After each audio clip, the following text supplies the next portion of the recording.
All right, and we're going to continue our work with quadratics. And the good news about this lesson is it's like 90% a repeat of the last lesson. But we are changing forms of our quadratic. We're going to work with what we call standard form. All right, now most of that is the same for what we did with vertex form, but there is a slight difference. So just to get you thinking, we have two warm-up problems here. All right, graphing two functions here, two quadratic functions in vertex form. All right, so why don't you identify the vertex, your A, your 3A. All right, do your two graphs right here, flip the video back on, and we'll see how you did. All right, so let's look at the work here. All right, so hopefully you identified the vertex on A as -1, -5, and then your A value was 1, which means 3A was 3. So I go up 1 to the right one, up 3 to the right one, and we repeat that. All right, on B here, you should see that your vertex is 2, 3. All right, your A value is -2 this time, so it's going to open down, and that means 3A is -6. So hopefully you get a graph that looks like this. All right, now, if you had to explain your steps for how to graph a quadratic in vertex form, right, it's really, all right, just those 3 steps, right? I have to find the vertex, all right, because I have to know where to start my graph. So the vertex is the most important point, and you're going to see how we're going to come back to that in just a minute with standard form. And then from there, I need to generate, all right, the rest of my points, and we do that with our A value and then our 3A value. Okay, so now, when we talk about standard form, we've already worked with standard form when we did our factoring. All right, nope, we're missing an x here. There should be a bx. So add that to your notes right there. It should be a bx right there. All right, ax squared plus bx plus c. We've worked with quadratics in standard form because we've been factoring them. But now the question is, okay, how do we graph them? Because we can't see the vertex, all right, when it's in standard form. All right, but we still want to use the same process, right? Vertex A, 3A. So now, when we look at our work, okay, I'm going to go back to my notes here, all right, and write this in. Okay, so we're going to go back to, we want vertex, then our A value, and then our 3A value, right? So now we have a formula that we're going to use here. So to find the vertex, all right, in standard form, and this is going to be just to find the x-coordinate. All right, the x-coordinate is equal to -b over 2a. All right, and then so -b, right? So this is our b value. And then this is our A value. So the B value is always the coefficient with the X term. The A is always the coefficient with the X squared term. And so this says take the opposite of B, divide that by 2 times your A value. Now, then once we, all right, know what the X value is, we're just going to go back and plug it in, all right, and do some order of operations, all right, to find our Y value. Okay, so this is a two-step process. We have to find the X coordinate using X equals -b over 2A. All right, then we have to take that X value and plug it back in to find our corresponding Y value. All right, so that's the only difference between what we are doing today and then what we did in our previous lesson, right, is how we find the vertex. After that, everything's the same. All right, so it's just that initial step because the vertex is not obvious when we're in standard form. So let's flip the page here and let's just do some practice problem here. So notice what we have right here. Okay, we've got 3 problems here and they're all in standard form. And we want to find the vertex, all right? And I'm just going to write this up here because this is the key, -b over 2a. So you need to memorize that, okay? It's not real difficult, just -b over 2a. So now when we look at our formula, all right, or we look at our equation here, all right, remember we have 3 values. We have a, we have b, and we have c. A is always the coefficient of the x squared term, all right? So in this case, a would be 1. B is always the coefficient of the x term. And you always take the sign in front. So this is actually -6. And then C, all right, is always, all right, the number at the end, the coefficient there without a variable. So that's 1. All right, now notice for what we're doing, we don't really need to know the C value, but in a couple of days, all right, we'll get to a lesson where you need to know that C value. So that's why we're just practicing identifying it now. So now, to find the x coordinate of my vertex, I'm going to use this formula. So x equals, and notice it's the opposite of B. So since B is -6, it becomes a +6. And then it's 2 times my A value. So 2 times 1 in this case, which means it's 6 divided by 2, and then 6 divided by 2 is 3. So we know half of our vertex. All right, so our vertex is 3 something. Now, once again, we've talked about them, we've done this several times this year. Once we know what the X value is, right, we always just go back and plug it into our equation to find the Y value. So now, wherever there's an X, and notice there's 2 different X's up here, I'm going to plug in 3. So Y equals 3 squared minus 6 times 3 plus 1. All right. Now, if I just go through order of operations, all right, 3 squared is 9. All right, negative 6 times 3 is negative 18, and then I get plus 1. Now remember, addition and subtraction are equivalent operations, so I just work left, right if I have only addition and subtraction. All right, so 9 minus 8 is negative 9. Negative 9 plus 1 is negative 8. So my vertex is 3, negative 8. All right, so I would plot 3, negative 8. Then I would do my a value. Then I would do my 3a value to get my graph. Now, I'm also going to show you this because if you're using a calculator, all right, and this is once again why we like the calculators with a view screen, because once I get to this step, I can type it just like it looks. So 3 squared minus 6 times 3 plus 1. And this includes parentheses. All right, so whatever I type here should match what I write there.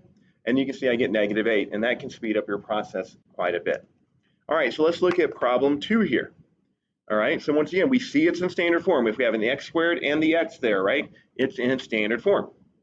All right, so once again, if we identify A is 2, B is 8, and C is 15.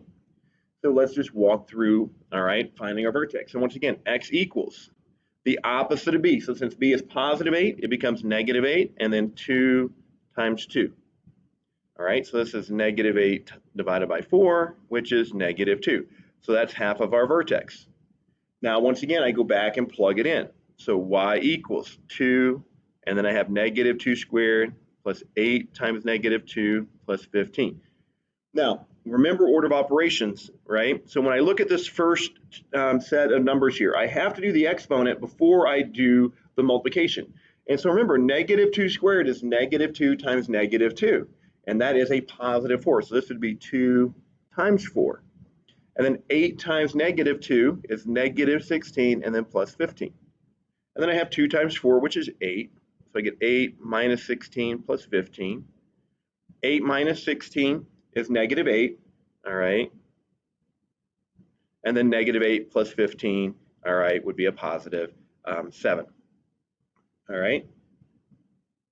So our vertex would be negative 2, 7. Now, once again, if you type this into your calculator, right, you would go to this line, you would type it just like it looks, 2. Now, make sure you use the negative key here, not the minus key. So this is the negative key, all right? That's the minus key. So it'll give you an error, all right, if you try to use that minus key. So this is negative 2 squared, all right, plus 8, and then negative 2, and then plus 15. And you can see that I get to 7 as well. Okay, one more just doing the vertex here, all right, and you can see that it's really the same process again and again, and this isn't going away. So the sooner you learn this and memorize this, the better off you're going to be. So you're going to use this in Algebra 2, pre-calculus, calculus, right? So this is something that comes up a lot. It's just like factoring. So it's one of those kind of like basic things that you need to know, and it makes your life a little bit easier. So let's look at our A value, our B value, and our C value for number 3. All right, so A is 2. B is negative 16, and C is 29. So then if we go to our formula here, x equals the opposite of B. Since B is negative 16, it becomes a positive 16, and then 2 times A. All right, so this is 16 divided by 4, which is 4. All right, so it's 4 something. All right, now I want to go back and plug that in. So y equals 2 times 4 squared minus 16 times 4 plus 29. All right, and just to save a little bit of time, let's just do this one on the calculator. So 2, and then in parentheses, 4 squared minus 16 times 4 plus 29. And we see that our vertex would be 4, negative 3. All right. Okay, so that is the only difference between, all right, graphing, okay, in standard form and graphing in vertex form. We have to find the vertex. Everything after that is the same. So let's do problems 4 and 5 together here. All right, so this is just like what we did in our previous lesson, right? So we have our vertex A3A, and then notice we want to find all the important information in here, right? The axis symmetry, we want to describe if it's a max or min. We want to find the solutions or x-intercepts if possible. All right, let me zoom out a little bit here maybe so we can get everything in the picture. There we go. Okay, so once again, let's look at our problem here in number 4, and I'm just going to write out our A, B, and C values here. So A, B, and C, just working on identifying those. So we can see that our A value is 1, B is negative 2, and C is positive 4. All right, so x equals, all right, the opposite of B. And I'll write that right here so we can see it in our picture there. mostly in our picture. There we go. All right, so the opposite of b, since b is negative 2, this becomes a positive 2. All right, and then 2 times a, which is 2. So this is 2 divided by 2, which is 1. All right, so 1 something. So y equals, and I'm going to plug my 1 back in for both the x's up there. So 1 squared minus 2 times 1 plus 4. All right, and I'm going to just use my calculator again here. Let's use the tools that we have, because you do get to use these on your standardized tests, right? All right, so you want to become familiar with that, but understand the process so that if you have a non-calculator question, all right, you know how to handle that. All right, so there's 3. So our vertex is at 1, 3. All right, and then our a value we said was 1, which means 3a is 3. All right, so when we look at 1, 3, let's graph that. So 1, 3 is right here. Our a value is 1, so up 1 to the right 1, up 1 to the left 1. All right, and then we have up 1, 2, 3 to the right 1, and then up 1, 2, 3 to the left 1. And so there is our graph. And then everything else is the same, all right, like our last lesson. So our axis symmetry is that vertical line that runs through the vertex, just like that. And we can see that that is x equals 1. All right, now at x equals 1, right? So now we can see, we want to describe this at x equal 1, we see that this is a minimum value, right? This is the smallest it gets to, and that minimum value is 3. And then notice in this particular problem, there are no x-intercepts, right? We do not cross the x-axis, right? It's above the x-axis, it opens up, so no x-intercepts this time, so none. All right, let's take a look at problem 5, all right? So we got to find that vertex, right, if we're going to graph. So, all right, let's work on identifying A, B, and C here. So this time, notice my A value is -1. My B value is -4, and my C value is 5. So x equals, and it's the opposite of B. So since B is negative, that makes it a positive. And then 2 times that A value. So I get 4 divided by -2. All right, so this is, all right, -2. So my vertex is -2 something. So now if I plug this in, now be careful because this negative is on the outside. So it's got to stay on the outside. So this is a negative, and then in the parentheses, it's -2 squared minus 4, and then in parentheses, -2 plus 5. So be very good with how you write things, okay? And that makes a big difference because now I have that negative on the outside, -2 squared minus 4 times -2 plus 5. All right, and then if I hit enter here, I can see that my vertex has a y-coordinate of 9. So that is 9, so I'm going to be at 9. And then my a value is -1. 3 times a is -3. So let's go ahead and graph that. So -2, 9 is right there. And then down 1 to the right 1, down 1 to the left 1. And then down 1, 2, 3 to the right 1, down 1, 2, 3 to the left 1. Now notice I want to find x-intercepts. So I might need to continue this pattern. Now remember, it's all odd. So it's A, 3A, 5A, 7A, 9A. So that pattern keeps going. So if you want to extend it, you can always just figure out, okay, well, what's 5A? Well, in this case, 5A, if I multiply that by 5, would be -5. So the pattern is A, 3A, 5A, 7A, and on and on and on. So if you need to extend your graph, there's a way to do so. So now notice that helps me because now I go down 5 to the right 1. I get a nice, all right, integer x-intercept, which is nice. Draw my graph here. Draw my graph here. And there we go. All right, so let's get to the questions at the bottom. The axis symmetry, right, is that vertical line that runs through the vertex. All right, so we can see this time it is x equals -2. Now let's describe what's happening at the vertex. So at x equals -2, all right, we can see that this quadratic has a maximum value, right? That's the highest it is. We're at the top of the hill. So it has a maximum value of 9.